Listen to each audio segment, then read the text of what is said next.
Mga kabukids, halina po kayo, samahan niyo ko. Pupunta po ako ng bayan. Alam niyo naman po kaming mga taga-bukid or mga taga-bundok. Bihira lang po kami makapunta ng bayan, kaya sulitin na po natin. Bukod po sa napakalayo at nakakapagod ang biyahe ay mahal din po ang pamasahe kaya dapat sulit na sulit ang pagpunta natin ng bayan. After 2 hours, 3 minutes and 27 seconds ay nandito na nga po ako sa aking destinasyon. Dahil nga sa napakalayo ng aking binahe ay nagutom nga ako at dumiretso na ako dito sa isang kainan. Sana all.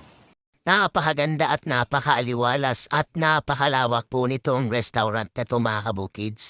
Pwede pang pamilya, pwede rin pang barangay sa laki at lawak nito.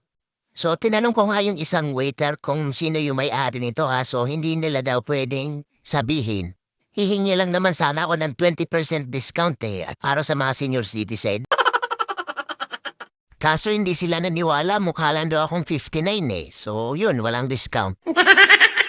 Hindi lang sa labas ang maganda mga kabukids, kahit dito sa loob napakaganda rin ang setup nila. So fine dining talaga ito mga kabukids.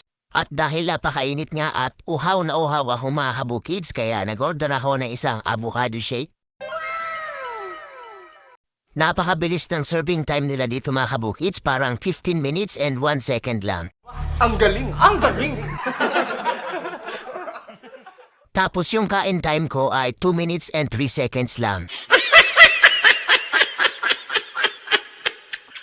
Thank you for watching mga kabukids.